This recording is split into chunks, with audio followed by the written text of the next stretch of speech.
Assalamu alaikum. Wa alaykumus salam wa rahmatullahi wa barakatuh.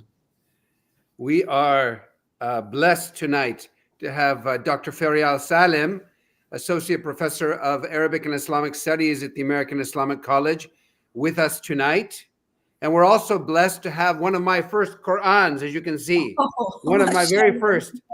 And I've taped it up. It's a Yusuf Hali translation with the Arabic and with notes, but it's very beloved to me. So this one is it's like it has special barakah to be with us tonight.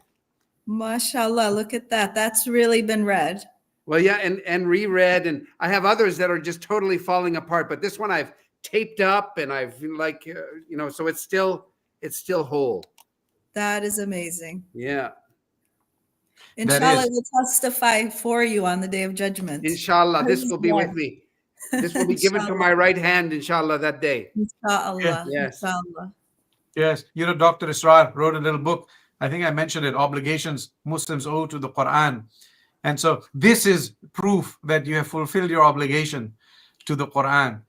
And everyone at home who's got their Qur'an in like a silk fabric up on the shelf, you're not fulfilling your obligations. Take it out and read it and mark it up. So Dr. Asrar would have approved of my... Oh, he would have loved it. He would have loved it. Yeah, well, I'm still fulfilling my obligation to the Quran. So, and tonight is part of it, inshallah. All right. Well, it's a special night with Dr. Feryal.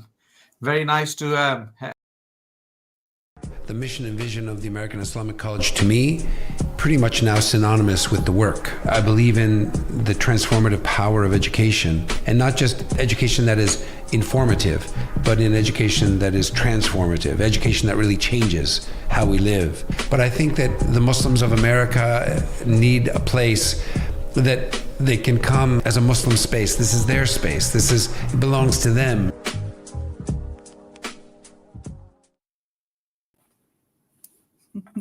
Okay, so tonight we are in our 12th portion of the Quran, which means we've survived 11 of these sessions already, and we're more than a third of the way through the Ramadan journey. So what a pleasure to have you with us tonight, Dr. Feryal. Pleasure is mine. It's a pleasure to be here with both of you. Alhamdulillah. Alhamdulillah. So maybe should we go around and see where each one of us wants to start, and then we can kind of rotate one place to another, and we don't have to artificially skip, because we might be, once somebody starts, connect the dots. And it'd be great to have Dr. Feryal, if you want to start, pick a spot.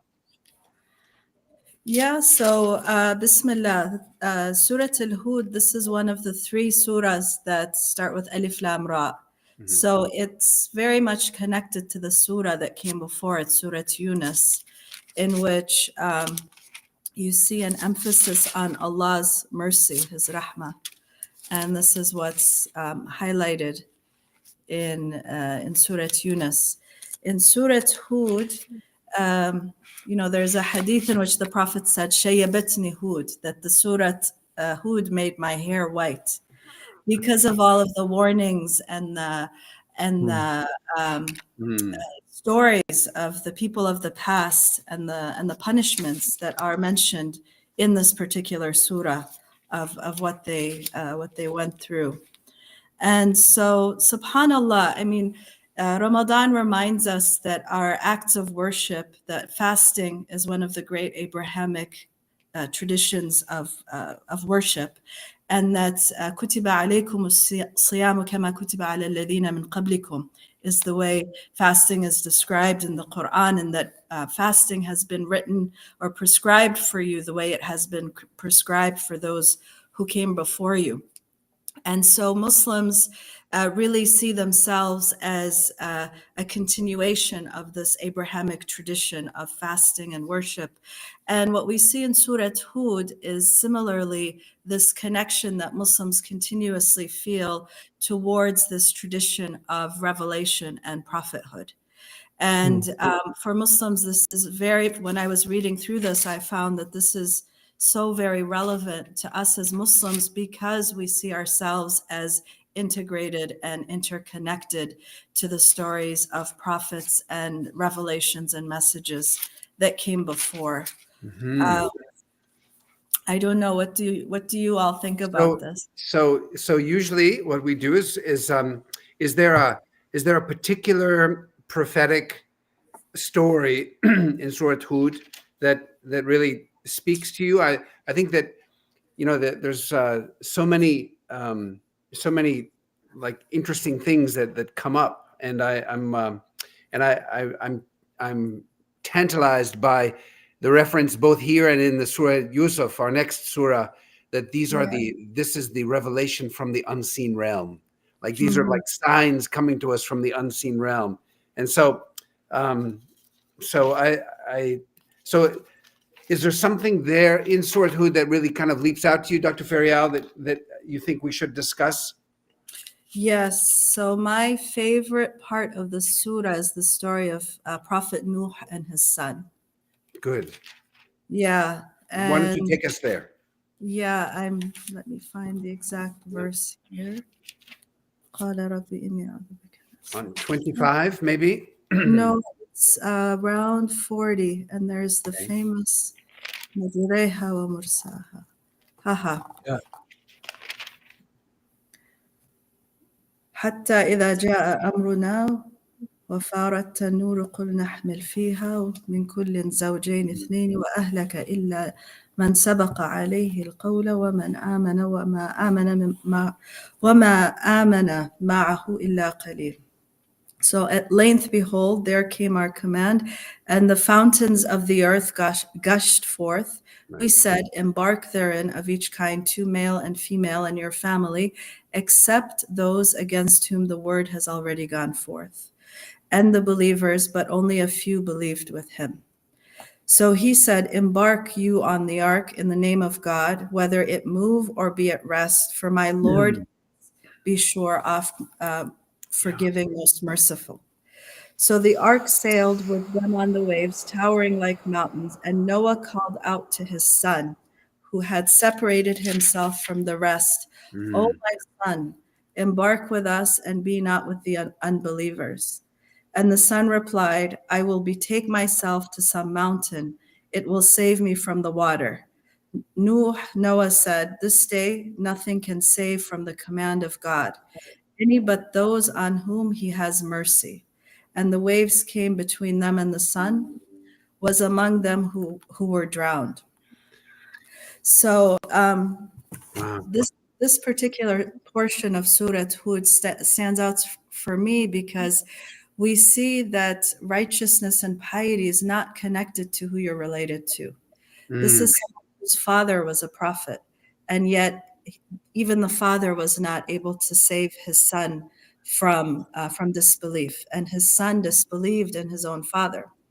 And when he said, I'm going to go up on a high mountain, many mufassirin look at this and see this as a metaphor for many of us in this world who might see ourselves as being safe from divine punishment or divine wrath because of our own either connections, or because we are well grounded in this world, or because of our attachments and how those attachments can in ways be distractions to us. And so the story is really poignant. And then when Noah, later on in this verse, he asks God to forgive his son, God says, he's not your son. إِنَّهُ عَمَلٌ غَيْرُ صَالِحٍ. And he refers to him as a amal. He refers to him as an action. And that's really something profound in that he's not a person, that we are our actions. We are what we do. And can you just translate that, because some of our so I've got 2 translations here. I actually prefer this study Quran translation. I love this. So does Mahan. You both are making advertisements for it every session. Yes. Did you read this one? Yes. So the translation is better here, but I see the Arabic in the Yusuf Ali, so I'm looking at the Arabic in there. So let's see how they translated it in the study Quran. He said, "O Noah, And Noah called out to his Lord and said, "O my Lord, truly my son is from my family. Thy promise is indeed true, and thou art the most just of judges." He said, "O Noah, truly he is not from thy That's family." right. إنه ليس من أهلك, right? In Right. Arabic. ليس من إنه أهلك. ليس من نعم. أهلك إنه عمل غير صالح. So he truly he is not from thy family. Surely such conduct was not righteous. So this translation here is such, but the Quran doesn't use the word such. It Yeah. says he is an act that is not righteous. Yeah. So it's referring to a person as an action. Hmm. And that to me is really something profound to think about, in that the Quran is focusing or helping us to frame ourselves in terms of how we live our lives, how do we act in this world. And that here was somebody who was the son of a prophet, and he was characterized not by who he was related to, but what his actions were. And that each one of us, we will, it's a reminder for Muslims within the Islamic tradition that each one of us will be standing in front of God based on what we did and not who we were related to or what we had in this world or what our connections were in this life. So And it's as we've been journeying through the different portions, we've seen just how important blood relations are to the pre-Islamic Arabs, and how the Quran even makes a kind of allowance for that. And yet when it comes down to it, right, when it comes right down to the wire, that only the righteous should be the awliya for the righteous, that the righteous should be guardians of one another, should be partners with one another, should be friends with one another. And this is as a parent, this is a heavy thing for me to read. My heart really was heavy when I was reading this, preparing for tonight. And I thought, wow, it's a tough thing for Noah, even though Noah is one of God's elect and one of God's prophets. Like, what a heavy thing for a father what a heavy lesson for a father to accept. yeah. In a way, sorry, go ahead. No, go ahead, Dr. Feryal. In a way, it's related also to the story of Ibrahim. So Ibrahim was the son in this situation, Yeah. and his father was the one who disbelieved. Yeah. And we see that what is supposedly a close relationship between father and son is in the other worldly realm. Our relationships are those who we are connected to with bonds of faith. Yeah. And go ahead, Mahan, you were going to say something, and I Actually, I was going to say the exact same thing, bring in Abraham. But the interesting thing here is that they're even asked not to pray for them in this final moment, which is most striking. And I wonder if this is something that's exceptional to prophets. Like, when prophets see dreams, they're true dreams. And he saw that he would sacrifice his son, but we wouldn't interpret those for ourselves in the same way. So are these exceptional prayers, and should we still, because we don't know when the final moment is, like Noah knew that this was it, but should we still hold out hope without imperfection and lack of knowledge that maybe God will transform those we love, and pray for them? I was just going to say that I have a lot of empathy for Ibrahim alayhi salam, because even the people of Lut, the people of Lot, right? Ibrahim is still like feeling for them, and he like was pleading with God for them, even though they were wicked and were threatening to assault even the emissaries of God, and there's a softness in the Quranic Ibrahim that really tugs at my heart. And we see that here in Surah Hud, where he's pleading with God for the people of Lut, for the people of Lot, and there's no hope for them. I want to ask this question because it actually relates to a question that came in to me by someone who listens, and he just texted me that Dr. Ijaz. He asked this question about Surah Tawbah, where the ayah forbids the mushrikun from, entering the Masjid al-Haram and the sacred precinct. And he said, does this also apply to the Ahl al-Kitab? I mean, that's a specific question, but I'm connecting it to this discussion we're having now. Is, what scripture, what revelation, what our traditions are teaching us is they're setting up, boundaries of inside and outside. You can be here and not here. You are a relation. You're not a relation. And it's just sometimes, when we're living in today's world, trying to bridge divides and heal humanity and think of one humanity, we're also reminded that there's separation at every level. I don't know what I'm thinking there. I'm just thinking out loud. Feel free to respond any way you like. Perhaps it's those separations that make us who we are. Without differences, there would be no similarities either. Oh, that's Right. amazing. Yeah. This is exactly what I feel I read today somewhere. I don't think I marked it, but this is it. This is in right at the end of the surah. If you go to verse 118,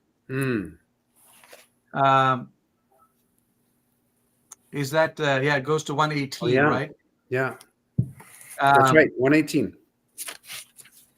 Is it go that far? Yeah. وَلَوْ شَاءَ رَبُّكَ. If your Lord had so willed, right? He could have made humankind a single ummah. Right. Yeah. But keep reading. But they will not cease to dispute with one another. Right. And go on. Next. Except on those on whom your Lord has bestowed his mercy. And for this did he create them. For and this the word of the Lord shall be fulfilled. For this did he create them. There's the difference. Like, if he wanted, we would have all been one. Yeah. But there's something there about creating us to acknowledge the difference. I mean, I just paused there. I didn't think too much about it today. It was arresting for me, but I don't know what do you see that? Is that what you were kind of thinking, Dr. Feryal? So it says, if your Lord had pleased, وَلَوْ شَاءَ رَبُّكَ لَجَعَلَ النَّاسَ أُمَّةً وَاحِدَةً, all of humanity, he would have made them a single community. But they continue to have their differences. وَلَا يَزَالُونَ مختلفين. They're still, even now, like they're still differing with each other, disagreeing. But إِلَّا مَنْ رَحِمَ رَبُّكَ. So it's a mercy to be together, but it's a trial of some kind to be separated. وَلِذَلِكَ خَلَقَكُمْ. What does that mean? This is for this he created you to kind of deal with this tension. Yeah, go ahead. I mean, it seems to me this is a reference to human free will, because this is what distinguishes humans from angels, right? Is that angels don't have free will, so they are ummatun wahida. So when humans have free will, when Adam has the ability to choose right or wrong, then it is natural that people will also then differ among themselves. And we see in Surah Al-Baqarah, when the Qur'an refers to the creation of Adam, he created Adam for the earth.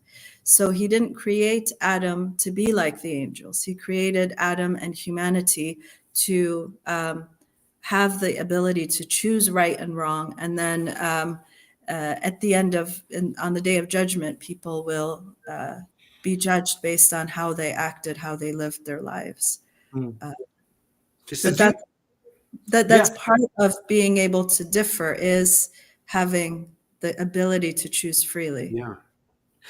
Okay. Do you think it's, there's free will, but there's also, I feel like I'm drawing on feminist theory here. which I'm not well versed in. Careful, But you've already been accused on previous nights of no, appeasing the idea, feminists. this idea of partial perspectives, Right. that, we're situated, and a very traditional kind of almost, I'm going to put gender into this, but you can tell me to stop, but like it's a more masculine move to universalize everything, but it's a more feminist move to particularize. And I generalized the whole thing right here, but in my shorthand, that's how I understand it. And you particularize because when you universalize, you can be hegemonic, and you spread that universal into different places and apply it where it doesn't belong, and it turns into oppression. Whereas when you particularize, you look at context, but you also realize you have partial perspectives. And so you're obviously going to differ. This is the elephant's trunk, this is the tail, this is the, you touch different parts of it, although you're engaging the same thing. And so we're created with partial perspectives, and we have to differ. Yes, absolutely. I'm not sure if that really works for gender, though, but there is a gender element here that I wasn't sure to bring up, but I do think it's valuable now that we've opened the subject. So the story of Prophet Noah in the Qur'an, so this particular verse is referring to Noah's son who disbelieved, but also his wife had disbelieved. And I write about this in my chapter on the Oxford Handbook of Women in Islam, edited by Asma Saruddin.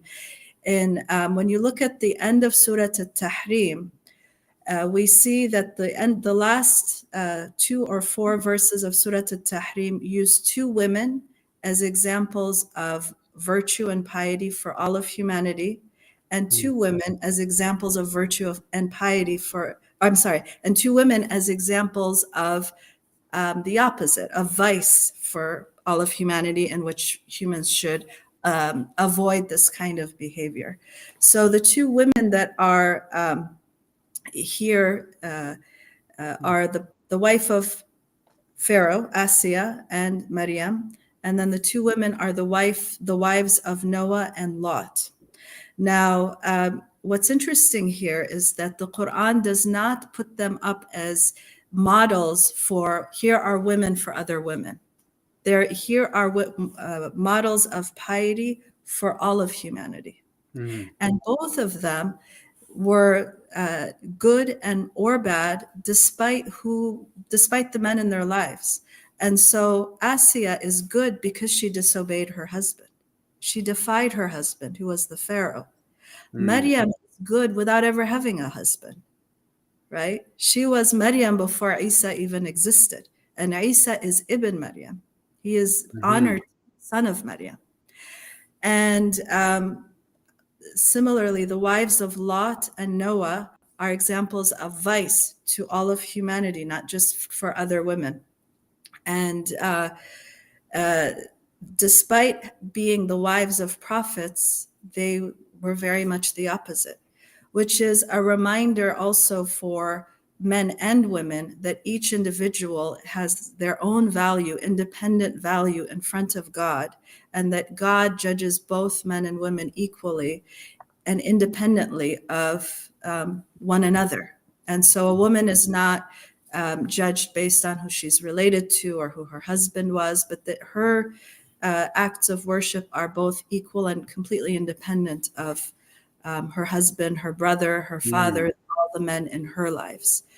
And I see that as incredibly empowering. And it's something that a lot of people miss, because we tend to have a lot of, like, Khadija was the first convert among the women. No, Khadija was the first convert. Period. Yeah.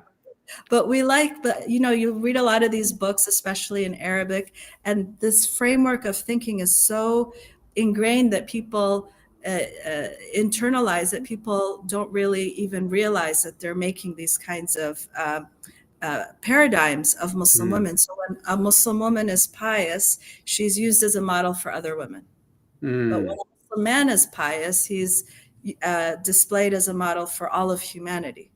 Whereas in the Quran, we see in the story of these prophets, when we look at these stories interconnectedly, because the Quranic stories, with the exception of Surat Yusuf, which is one story that starts from the beginning to the end, all of these other stories have connections within other verses. And so to look at this story in Surat Hud, we also have to look at another surah and another surah and other aspects of that.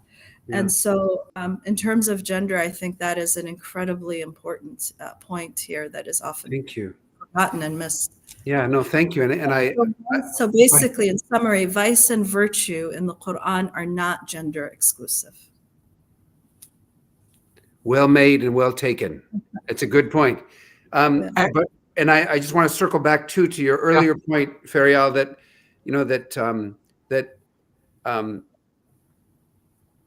the gifting of knowledge to humankind and the freedom of choice is precisely what then diversifies the human family. So I was puzzled by I went back last night after our session on Surah Yunus, and I went back because there was an ayah there, ayah 19, that puzzled me about that. Again, mankind, was but one nation, right? In this case, it's not that they could have been, but they were one nation, but they differed later, and had it not been for a word that came from God to them, right, then their differences would have been settled. And so the idea was that why would a word from God cause humans to not be unified? And I think you've answered that question with our reading of the same idea, is that humankind could have been one nation, but God willed it otherwise. And we're going to see this kind of repeated in different ways throughout the unfolding of the Qur'an. But this is really interesting that the gifting of knowledge to humankind is precisely what makes us differ with one another, and is precisely, Mahan, what leads to those boundaries that you talked about between communities, and sometimes the separations, as Feryal was saying, between Noah and his son, and between Noah and his wife, and between Lot and his wife. And sometimes knowledge is what breaks or severs those bonds. Yeah, because it's not just the word then has to be received, right? And it's received and it's interpreted.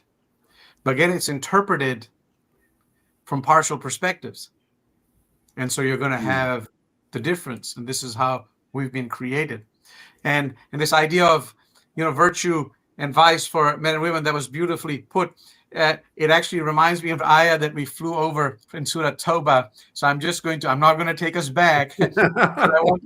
I've been waiting to get that in. It's 9, Surah Tawbah is chapter 9, verse 71, and then 72.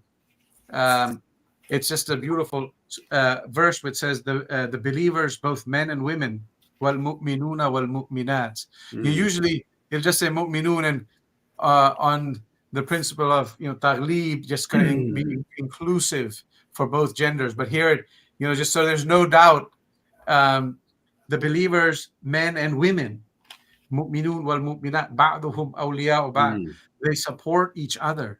They are protectors of one another. They're one kind of community together. They command or order or enjoin what is just and right, and forbid what is wrong.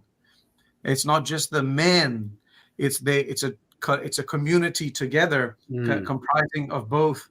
They keep the prayer and pay the prescribed alms. They obey God and His messenger, and God will give His mercy to such people. God is mighty and wise. God has promised the believers, both men and women. That's right. وَعَدَ اللَّهُ الْمُؤْمِنِينَ وَالْمُؤْمِنَاتِ جَنَّاتٍ, paradise, تَجْرِي مِنْ تَحْتِهَا الْأَنْهَارُ. So, and it goes on, and the pleasure of God and dwellings that are tayyib, good and pure.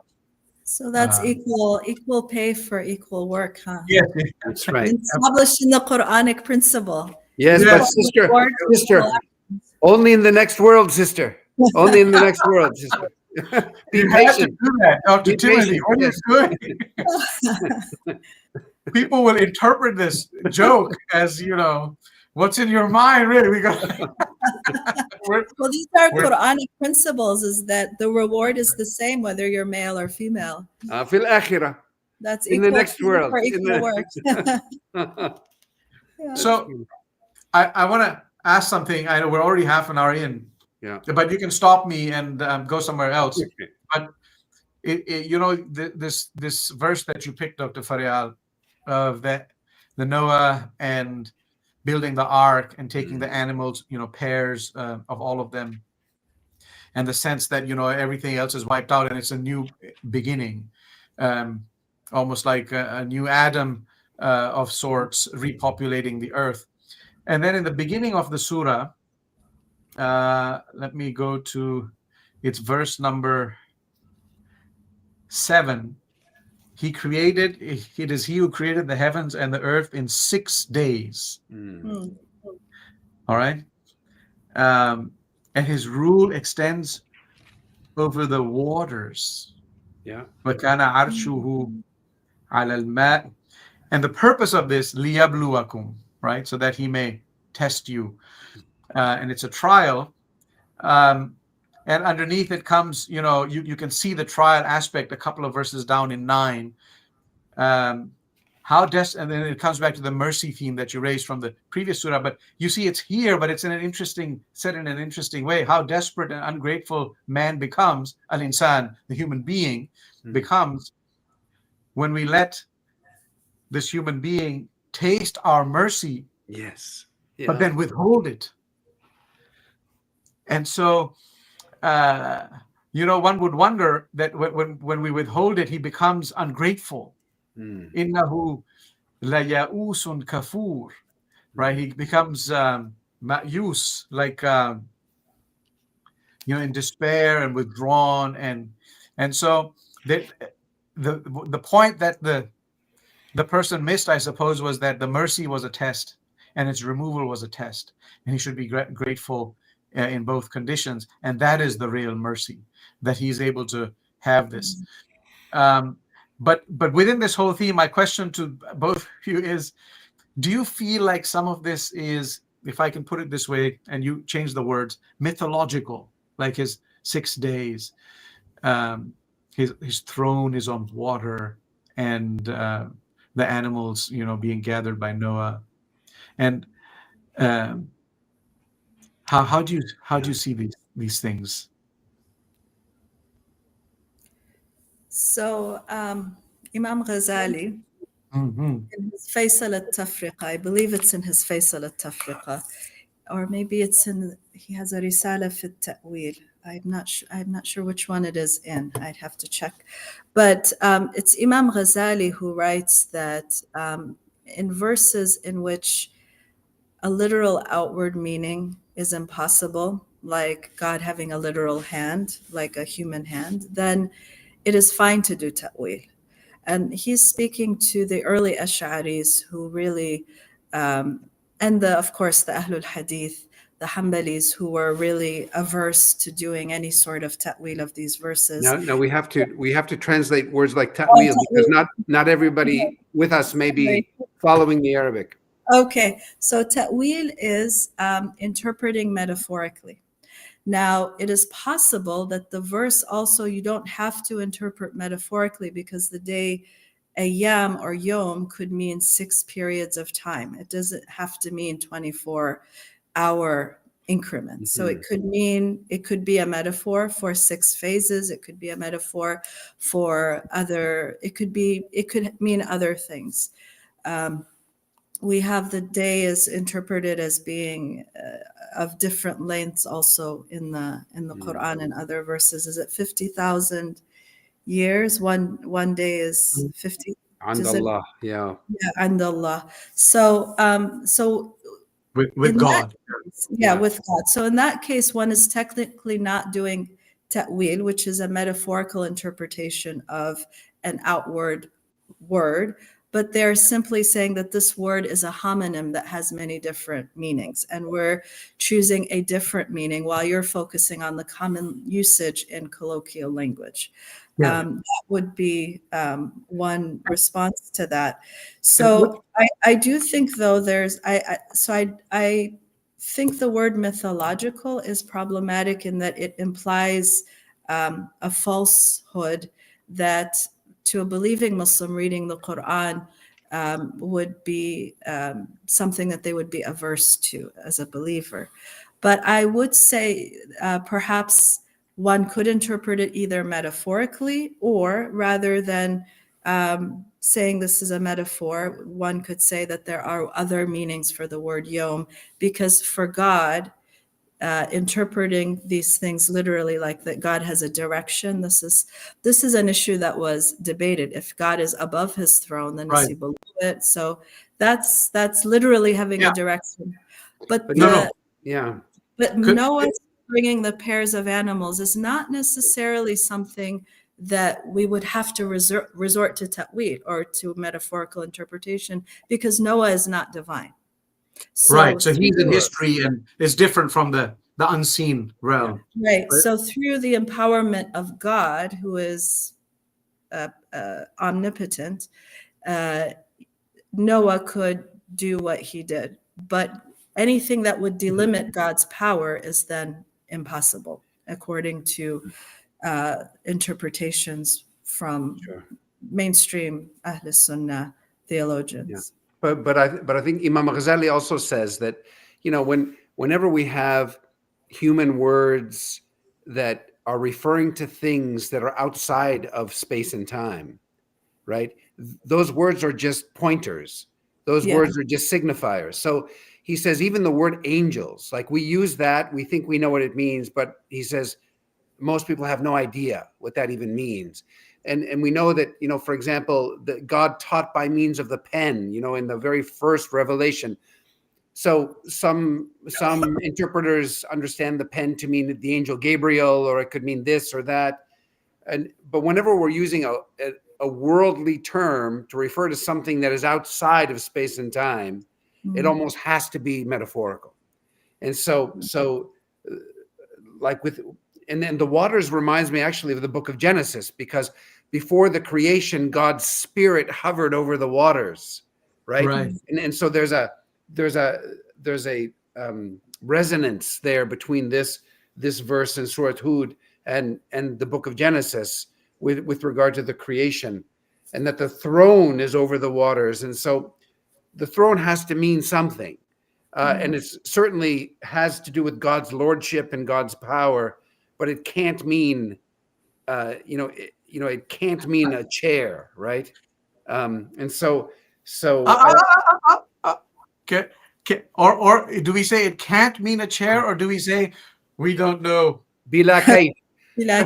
Yeah. So I guess I'm being a little bit Mu'tazili there, a little like a medieval rationalist theologian.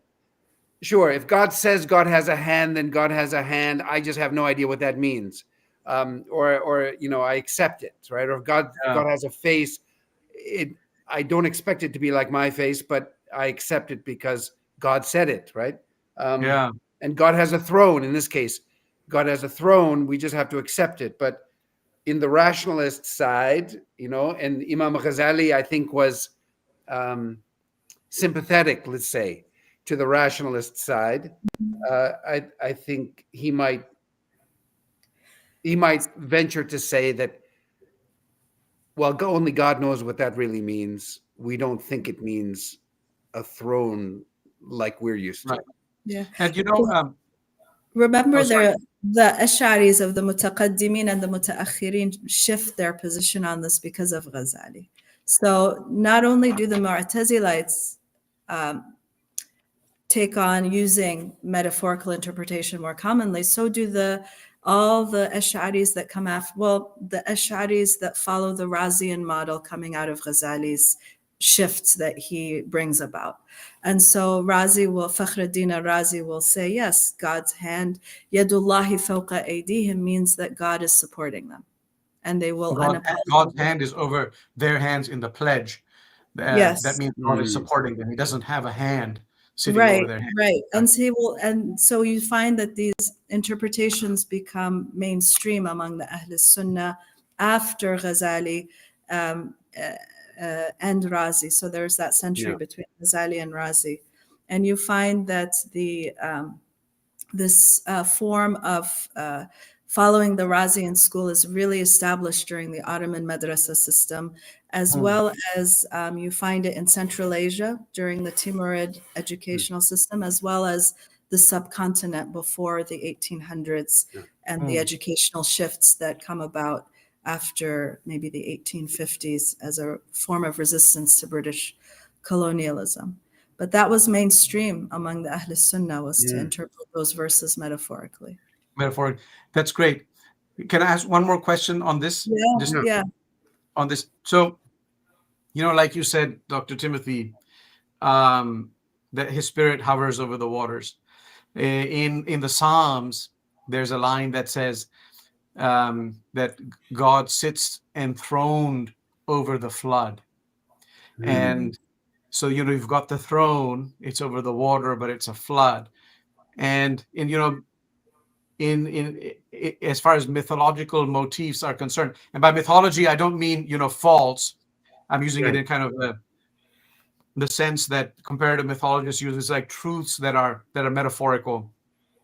Water symbolizes chaos, and the throne would be like something stable that's governing. And so these kinds of symbolisms can be there, and they can be read intertextually, with scripture that Qur'an itself affirms to be true, or that it sits as a guardian over. So if we read things like this intertextually, somewhat, is this okay, or is this not okay?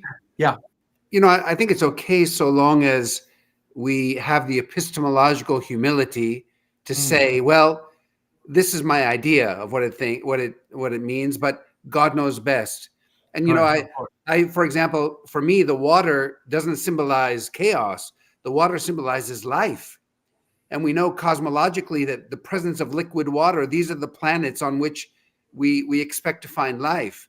And so the throne over the water makes no sense from a physical point of view, right? You can't put a chair on top of the water unless it has, like, it's a chair on top of a boat on top of a water, but the idea hovering. is that somehow water then for me symbolizes that fecund, capacity Life-giving. for life.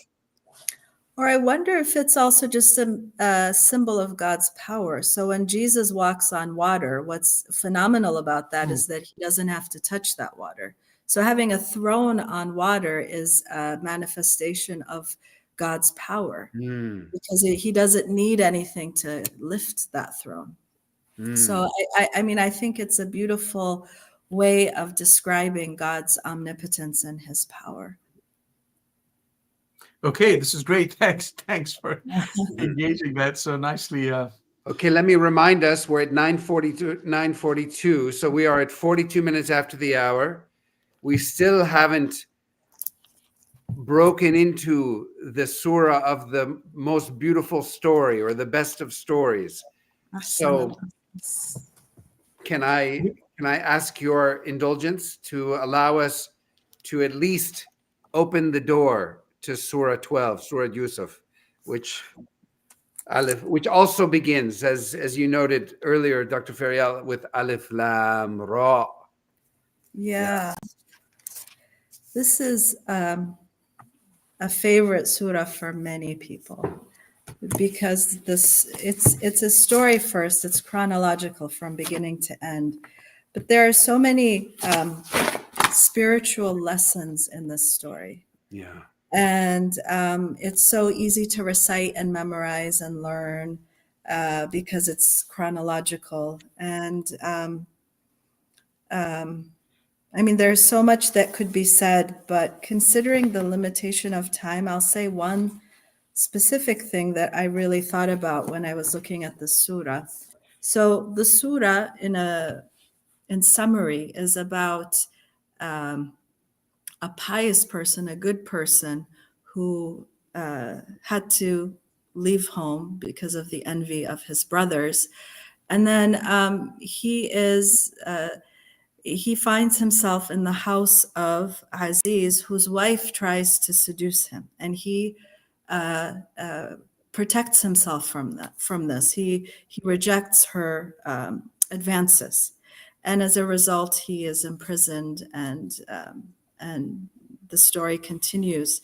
But one thing that really, really, as I was thinking about this, as I was preparing for this this podcast, it reminded me of the hadith of the 7 people that are shaded on the day of that there's no shade except God's shade.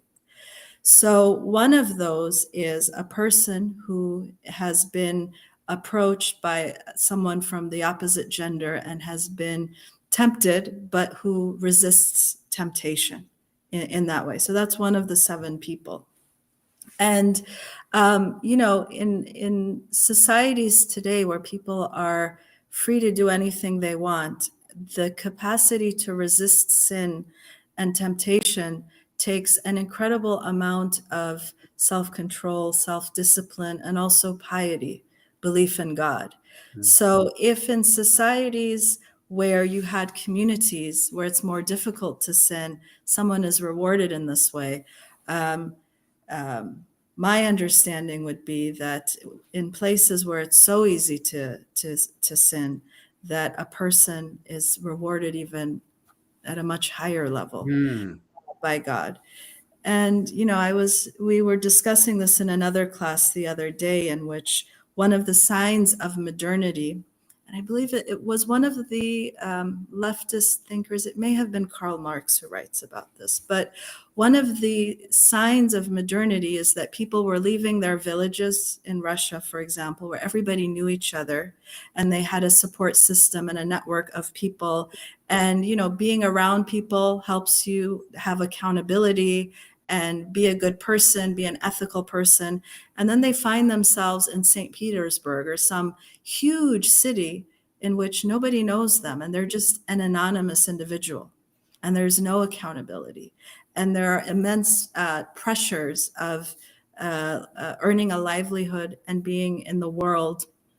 And people find, as a result, in city life, that people's moral practices or their ethics, their personal uprightness that they may have had in their communities, smaller communities in small towns, oftentimes will diminish or will suffer in these huge cities. And this isn't my observation, but this was an observation that I don't remember the writer, but it was a critique of capitalism, and it was written in the early 20th century. And so here's somebody who would be shaded by those. The others are a just ruler, right? Or a youth who grows up believing in God and grows up in a pious way. Because when you're young, you think you're going to live forever. And, in many societies, people, when they get old, when they retire, they start to read Qur'an and pray and do all of these things. But to be able to do that when a person is young is another form of virtue. People who love each other for the sake of God. People who meet and separate only for the sake of God. And again, that's something that's, we think of love only as romantic love, but we no longer recognize love as having so many different forms, including loving someone deeply for the sake of Allah. And, in Tasawwuf and Sufism, mahabba is really one of those ways of transformation that it's often described as a form of anesthesia that one takes in order to be able to go through the surgery of transformation. Because surgery is painful, but it's needed to stay healthy. But when you have anesthesia, you don't feel the pain. So when someone has mahabba, when they love, they don't feel the pain of this surgery. So Fourth is a person who's attached to the masjid. Sixth is someone who gives in charity in secret. And again, you know, with our masjid cultures where everybody is trying to outbid other, Yeah. I mean, giving charity in secret is something that has been forgotten.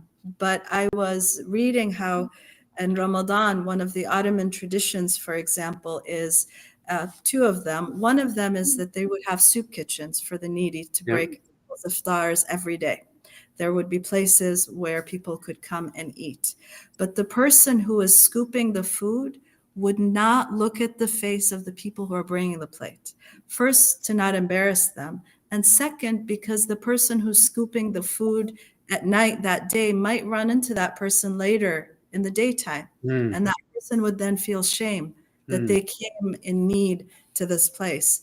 So these are just like really subtle forms of adab that Muslims of practice. etiquette or manners. Yeah. Yeah, of subtle practices of piety that we've forgotten. Yeah. Another is paying people's debts in Ramadan. So another Ottoman tradition would be many people would buy groceries on credit. So like the vegetable seller, the butcher would have a notebook of people who couldn't pay that day, and they would have bought their groceries on credit. So in Ramadan, this would be a time where people would go into a random place where they don't know the names of the people in the notebooks, and they would pay off their debts. So the one whose debt was paid off doesn't know who paid it, and the one who paid doesn't know whose debt he paid or she paid.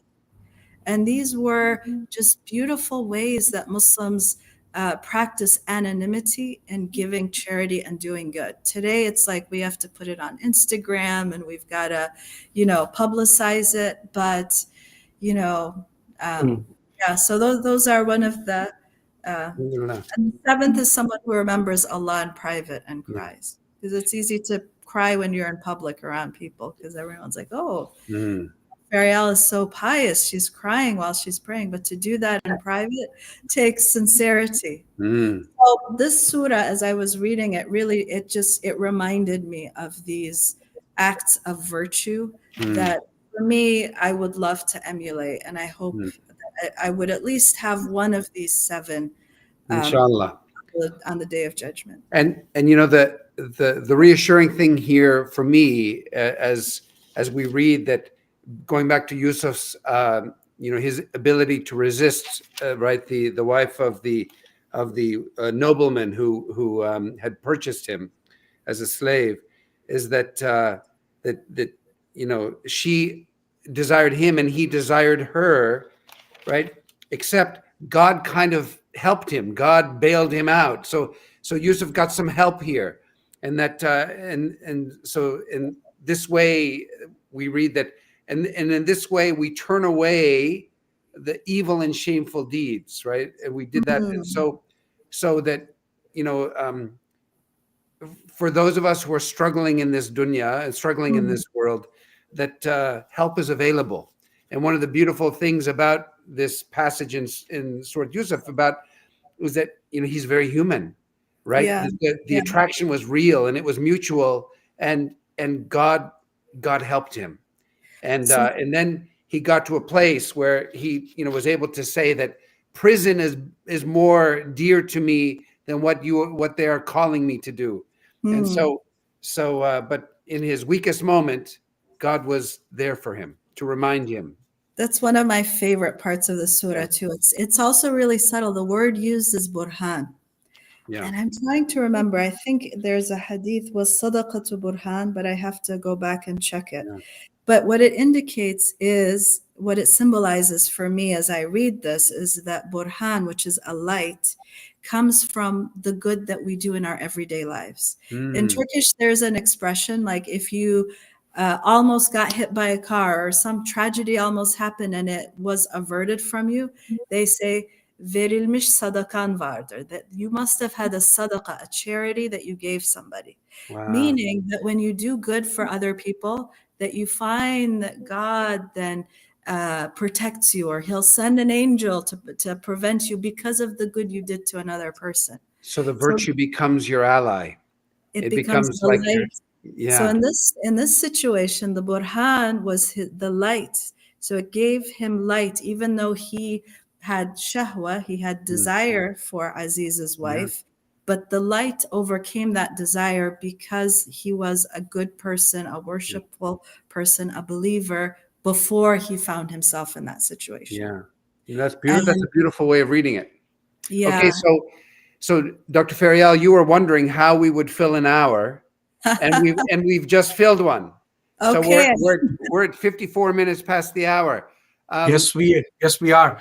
I think that's time. We'll talk more about Surah Yusuf. I was just enjoying listening to the two of you. we'll talk about Surah Yusuf with textual references and kind of walk us through it tomorrow. Inshallah. Inshallah. I feel we flew over at least one thing from Hud, but I'm desperate to mention it, but I'm going to hold myself because it ties into something Dr. Feryal had raised in her 7 points beautifully. What is it? Now I'm curious. Okay, I'll say it, but no discussion on it. Okay, And that's the last promise. for the time. Well, one of the things that these surahs are doing, they're going through the prophets, right? So you have Noah, and that story is more developed.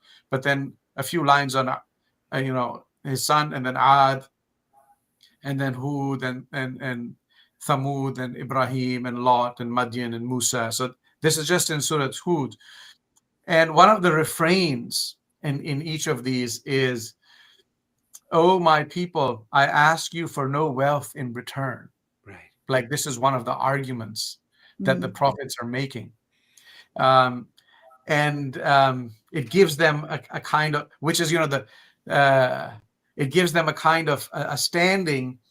And today I didn't upload this image, which you see sometimes because it would have covered Dr. Feryal, fuel the vision. And we're not asking for this, for ourselves, but for organizations. And right now, all of our work is institutionalized. And I've been in multiple organizations where development is like key, where you're always going for the ask. And I feel, there's a bit of a tension in kind of how the prophets used to do it, and just the way we're forced to do it because of the institutions and the operating systems that govern our lives. So I thought it might be fun to discuss, but now we don't have time. So I'm just going to put it out there, and maybe we can talk tomorrow, inshallah. Okay. And hopefully we'll have you back, Dr. Feryal. You're welcome anytime. This was really lovely. Wonderful. Thank you. Thank you for joining us. Thank you for having me. This was fun. Thank you.